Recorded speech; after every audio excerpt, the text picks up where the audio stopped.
YouTube. What is up? It's your boy Duke back here from sportsgamers.com. And today's Madden 23 video, we're going to take a look at the spread offense. Now, the spread offense is extremely under the radar in this year's game. Not too many people use it, but I've posted a few gameplays up against some people just running flat out spread, and it is tough. And we're not talking about the spread playbook. We're talking about spread, right? We're not talking about glitch RPOs, all those glitch formations out of the spread playbook. We're talking about just 4 wide, 2x2, this pure passing offense. Now, I'm playing right now is actually very, very good with it. One of the better players I've actually played this year had run the same formation on me. I think he ran the run and shoot playbook. It was tough. So I want to take a look at different concepts he's going to use. We'll break down this full game. So you guys see my offense, his defense, then my defense, and his offense. So right there, I noticed on that drive, he was trying to either hit me in the seams or he was running like basically a hitch corner concept on both sides of the field. That's actually pretty tough to defend because it's very simple, but when you're going up against that, the corners are going to be man, obviously. Then if you play zone, if you try to drop your zones back to guard the corners, he's just going to throw 5-yard hitches. He's attacking the seams. He's basically most of the time trying to send everybody out, make a quick read. Even though I'm bringing pressure, he's kind of just trying to let it in. He got in trouble there, though, because, the pressure was coming at him, and I kind of just baited him. I was able to get my pick. So that was a big stop. This guy looks like he's a match player on defense. Now, match players are... they're becoming pretty common on this year's game, to be honest. Match is very meta right now. And the thing about match is, people use it because it does a good job against tight and bunch formations at stopping corner routes. And most people do run tight bunch formations, and most people run corner routes. Now, that play I just used right there does a great job of killing match. Match will basically get canceled if you have 4 players on the same side of the field eligible to go out on a route. Now, tight, obviously, you have the running back, the tight end, and the receiver. That's 3 players on the right of the screen. So, when I motion over the slot receiver, that creates 4 players because there's now 2 receivers, a tight end, and the running back. Therefore, match is canceled. So that allows you to run like a corner streak flat combo on the short side. It's always going to get open because when you cancel match, it just basically turns into basic cover 4 zone drop. Y'all know how to beat that. That specific play I just showed, I actually posted a tip on it, and I really like it because it has a slant post combo also over the middle of the field. So they can't just ignore the middle of the field. You guys can see he was actually trying to user his DN. Looked like Brian Urlacher in coverage. So he's really only rushing 3 there. But I guess he got off that, and now he's on the sub linebacker, which is what most people do. We're able to get in there for a quick touchdown. Now, let me tell you, this guy's offense gave me a lot of problems throughout this game. That stop I got at the beginning of the game. This is going to be a close game. It literally came down to the wire. It's a really good game. I hope you guys enjoyed this content. And, we're doing a lot of this. We're going to keep it up until Madden 24 drops. Madden 24 drops. We're just going to go even harder. More gameplays, more tips. You guys have asked me, a lot of you guys have asked me to keep the gameplays coming. A lot of people seem to prefer going over schemes, strategies, and tips in actual games instead of practice mode. So, if y'all are enjoying this, I've been trying to do more gameplays. Make sure you smash that like button, comment on the video. If you're new to the channel, subscribe. Period. So, we got 7 quick, right? It's pretty quick, right? He was running match. We played against match, right? However, this offense, I've only played against someone running this probably like a handful of times this year. So even though I got that stop, I'm not going to lie, not very comfortable defending this. I just don't have as many games experience defending this as I do the meta. This is definitely not meta. Hardly anybody runs this. He's running literally gun, spread, double flex. A lot of times, you go up against spread and this guy's just trying to run the glitch RPOs from the spread playbook, but this guy's not doing that. So again, you guys can see what his concept here is basically smash. What smash is, it's a corner hitch. And he has it on both sides of the field, right? So that's what makes it tough. Because like right there, I had, DB fire 2, right? I basically had my zone drops pretty much standard, right? Because I knew I needed to take away the hitch, right? Because if I don't guard the flat, he's just going to throw the hitch. And because of that, he was able to throw the corner in the soft spot between the safety and the corner, damn near scored a touchdown off of it. What's making this hard is that he's also sending the running back out of the backfield in the seam, so it's pretty tough. And right there, we got Derrick Henry at quarterback, and now I'm like, oh man, definitely the option is coming here. I'm not gonna lie, I have no idea how to stop the speed option from pistol. Again, not really meta. We're in for a fight. So I'm thinking, okay, how can I defend this offense? It's pretty tough. Like, he's sending everybody out, so my next thought is, okay, I probably shouldn't blitz 5 so much. Let me just blitz 4 because he keeps sending everybody out. That way, I could potentially zone drop my flats, right? To take away his corners. Then I could put like a curl flat on one side to defend both the corner and the flat on one side. Kind of use the other, maybe man the running back up. So that's kind of what I'm thinking. We'll have to see how that works the next time he gets the ball. But like I said, this offense is super frustrating. It's a quick snap scheme too. Don't have too much time. Now, again, I'm thinking he's probably just going to sit and match. 6 rushes, 22 yards. So it looks like he has solid run D.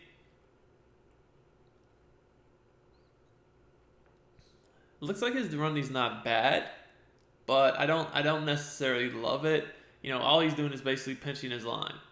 So right there, basically Stroud, you know, he's the rookie premier, really high speed. Snap the ball, you see there's no spy. I just took off real fast. It's easier to do that from a play action play when you cancel the play action and you don't let the fake go.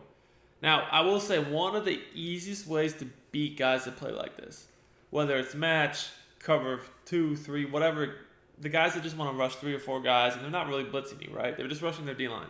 Draws. Draws are one of the easiest plays to beat that style D. Because essentially the way a draw works, especially like, you know, a shotgun type draw. The defenders that aren't blitzing, which against these Ds are the majority of the players, they drop back 5-10 yards before they realize it's a run. So you get a free 5 to 10 yards. Maybe more. If you can, you know, get good blocking, make somebody miss. So we're going to go off again. And nobody decided to block his D tackle. You got to love it when, you know, you got 5 old linemen rushing 4, and nobody decides to block the D tackle in the A gap. Next play, same thing. So I'm kind of like, all right, I'm getting a little pissed right there. That was 2 plays in a row that was like kind of some BS. But we're gonna have to pass the ball here. Obviously, we can't run 3rd and 12. That never really happens though, so it's kind of unfortunate. But another thing I know is the whole situation with 4 players on one side. So this time we're gonna do the same thing from bunch. 4 players on one side. We're going to run a corner out, but this time we have a tight end hitting the middle with his trail. Just, again, you don't want the user to be able to leave the middle of the field. That allows me to know the corner route's going to be open. Now, if his user would have left the middle, could have hit the tight end. But again, the reason why that works is I have 4 offensive players on one side of the field. So right now, he's just using Brown every play. Brown is responsible for basically the middle. He's got 2 quarter flats. Those essentially will match onto the first guys into the flat on the respective side. 4 deep zones, right?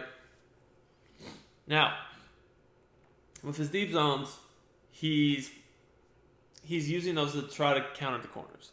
Again, when you have 4 people on one side, though, the deep zones will not match. You guys can see another thing he's doing is he's putting that defensive end on the right of the screen into, it looks like probably a hard flat.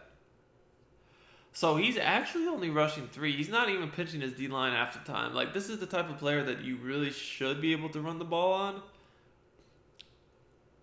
He is doing a good job, though, against the run. But right there, we kind of went with a different concept. Slant post. Another good way to attack match, slant post. But you have to clear out the quarter flats with flats. So when you do that, they basically have only their user over one guy, which is going to be their user over in the middle. Now, honestly, I'm not going to lie. I should have thrown to the other receiver. I should have thrown to the slant right there. However, I knew that because his user is short, he's short, right? I knew I could highball it over his head. Still wasn't the best read. I should have went with the slant just to be safe. But the way this here works with the highball, I mean, that's a pretty easy read. But the other guy was the better choice. But like I said, I know that I get ball at half, right? I already got to stop. So if I could score here and then score after half, I could go up 2 scores and give myself good control of the game. I haven't really tried any inside zones yet, so I want to try an inside zone away from his user because he has the nickel back on the left of the screen. So I figured if I flipped it, I could get a numbers advantage because the nickel's on the left. If I run inside zone right, I had to like my chances right there. Now these are always interesting situations. You've been running the ball up and down. You're inside the red zone, deep inside the 10, inside the 5 even, 3rd and 1. Are they gonna run commit? He hasn't shown run commit yet this game, but you can tell the guys, he knows what he's doing. Like, he's not stupid. So you have to wonder if he's going to run commit here. I'm just going to run the ball. I don't want to risk him not run committing, and because I do have flash, I know that he probably would break a tackle anyways. So I just decided to run the ball. If he run commits, I guess he got it. But you have to remember these situations, right, for later in the game. If you get into them, that might be a run commit next time. We'll have to see. He hasn't run commit at all, though. Some people are a little more wild with the run commit than others. I feel like me personally, I'll get wild with the run commit. I don't care. If I feel you're running, I'll run commit. Most of the time, I guess right. I don't do it that much. But I have no problem just randomly being like, you know what, this dude's about to run and run committed. So I have to I can't let him get points here. He has 21 seconds. So the way I'm saying to myself is to stop the corner, back the corner up on the left, then I could zone drop the flat to stop the corner out, then zone drop the curl flat to stop the hitch. I could man the running back up. That's kind of what I'm thinking. You guys can see these adjustments right here. Also, I had the safeties packaged in, so I could put my safeties into outside thirds, just again to better protect the sideline from any fades or deep corners, right? Now this time, he saw what I was doing. Again, I'm trying to take away the corner routes by backing the flat zones up just so they can't get the corners over the top. Then I'm putting the linebacker I don't use her in a seam just to guard the middle. And again, I know with 20-ish seconds left, he's probably not going to have time for much. If he's smart here, he would just punt, and he's actually going for it. I think this is pretty stupid because even if he gets it, he's probably not going to get points anyways. It's too much of a risk for too little of a reward. But again, guys, you see my adjustments. Again, look, I'm taking away the quick flat and the corner. Now that he went tight, I'm just going to worry about the actual corner. He can dump that down all day. We'll go in half, right? No problem. I don't know why. That's my whole point. Why did you go for that? Even if you get it, you're really not going to get points anyways. You don't have enough time. It's just a risk for no reason.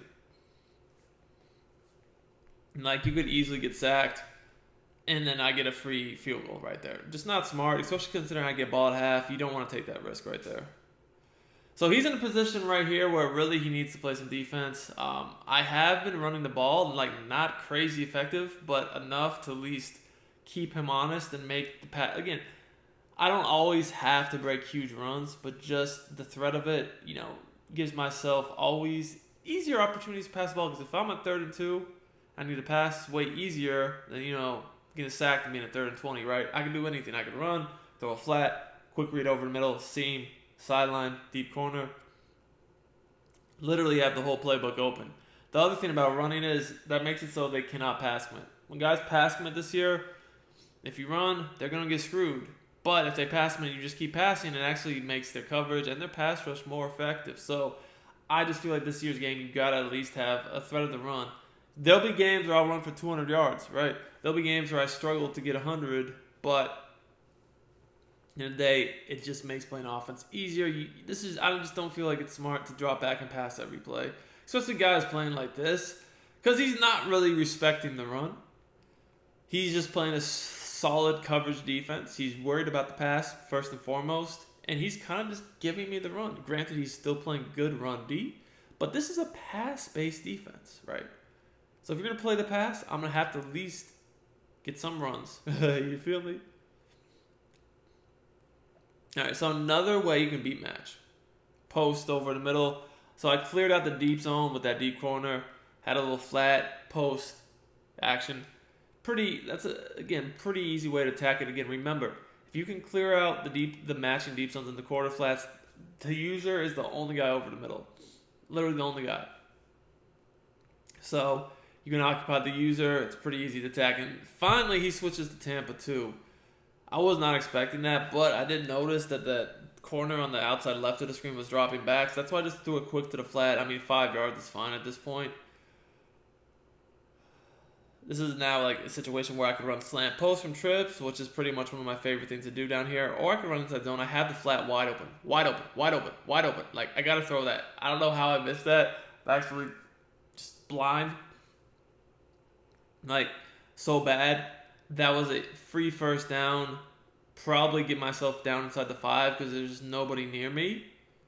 But I don't know. I just didn't see it. Just bad read by me right there. Anytime you have a play that's that attacks the flats, even if like the flats are not the primary focus or read of the play, you got to look at the flats first just for that very reason. They might be blitzing you. The flats are wide open. It's a big play. Or they play a coverage like that where they don't guard the flats, but everything else is covered. And if you don't look at the flat, you end up taking a big negative play. So now I'm 3rd and 18. And looks like he's about to blitz me, Overstorm Brave, maybe? Like, I don't know why he's about to do this, but it's fine with me. So, I'm going to look to hit him with a double post. And if this is man-to-man, which it looks like it is, he should probably get fried. Touchdown. That was just stupid defense. Can't even sugarcoat it. You know, he's been playing zone all game. You know, pretty effective for the most part. And on the biggest play so far of the game, in my opinion, he just switches to man-to-man blitz.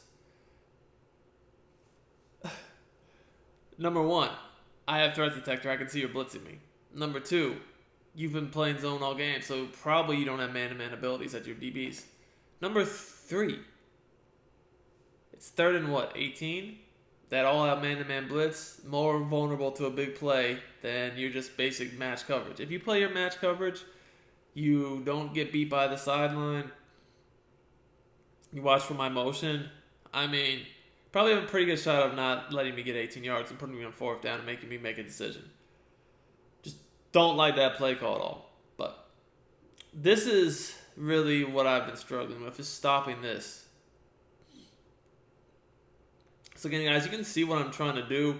It's on the left side of the screen. Again, he's sending everybody out. So I know I can just rush 4 and not have to rush 5 and still get some decent pressure. So like on the left of the screen, I'm trying to take away his hitch corner combo with a zone drop flat and then a curl flat. Then I'm just trying to kind of like bait the middle of the field. Come on, man. Why you cheated me?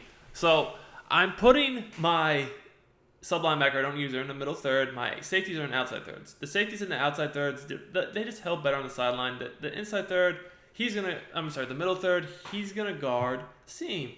And he had nothing, so he just chucked to the running back, and that should have been a pick. He threw it at 3 people. I pick artists everywhere. Whatever. So that last play, you can see why I like these outside thirds, is they help on the sideline fades. I was lucky to break that up. Damn, he just quick passed the running back out of the backfield. So that was smart. Instead of waiting for him later in the play, he just throws it quick. It's a pretty good read on 4th, but it's pretty frustrating. Next play, Tutty, man. That's a dot, man. This dude, I'm saying he's got some lasers. Although he should have already been stopped. I feel like I should have picked him, but I don't know what it is. The reason why deep curl is so good is look at the route, that seam route on the right side of the screen on the play art. See how it angles down the middle? Even though I have the safety in the third, if you call that with that angled streak down the middle, that's still going to influence that safety enough to where you can potentially fit the fade on the sideline for a big play. And he got a touchdown out of it. So that was actually huge because he scored pretty quick. So now he does give himself a chance to get a stop and get the ball back. I'm telling you, like, this offense is frustrating. It's very simple. It's very tough to stop. Very tough.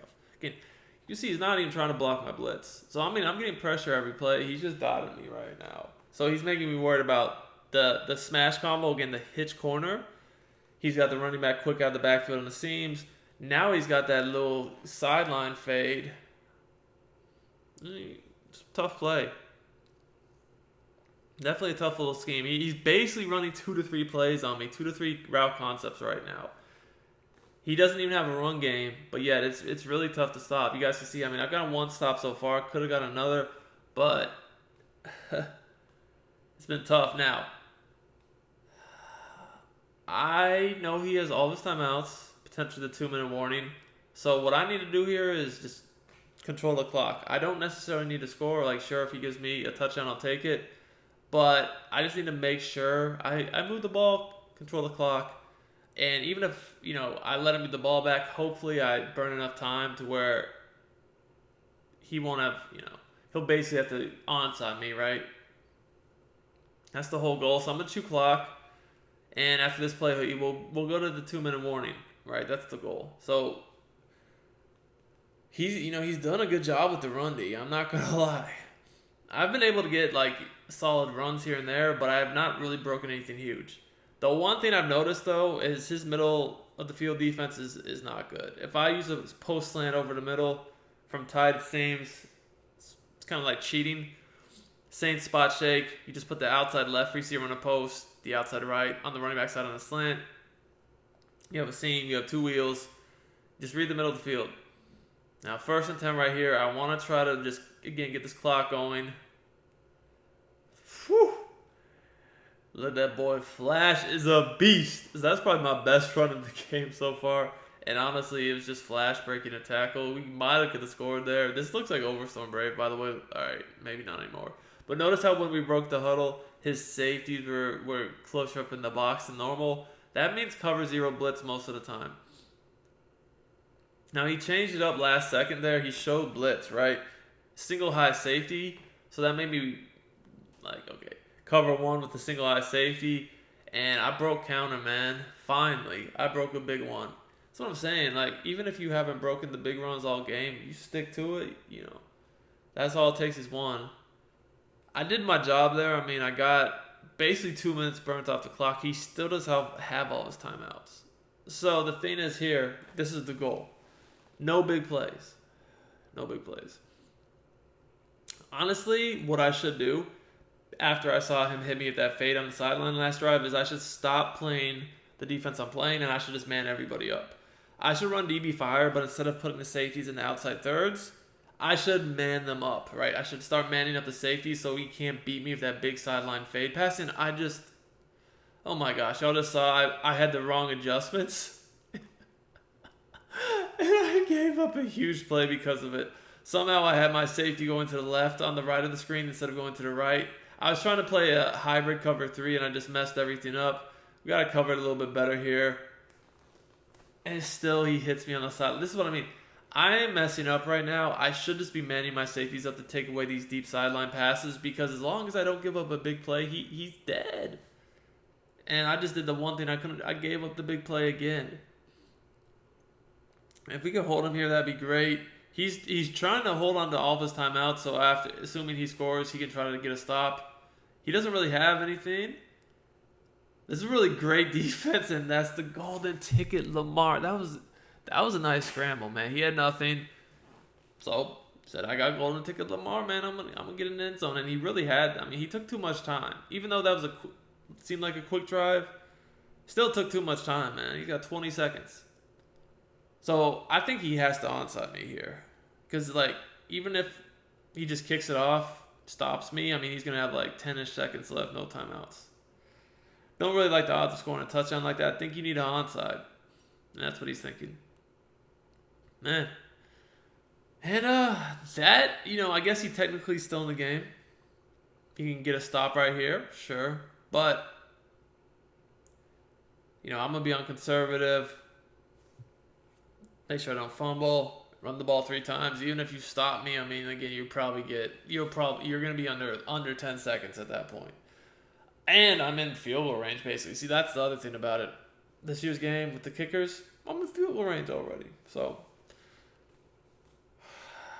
I'm kind of just trying to run maybe some stretches or counters or something to take off more time. I don't want to run this middle run have him gap shoot me and tackle me and only burn a second. If I try to get to the outside, I can burn more time that way. Um, what was that? 3 seconds ish. I can take another 3 to 4 seconds off the clock right here. That'd be great. Again, we're already in field goal range. We're going to go back with the split offset, the inside run. I'm like honestly surprised he has not run commit. And I just took was that 6 seconds off the clock? So his only shot here is going to be a blocked field goal, right? Really, that's it.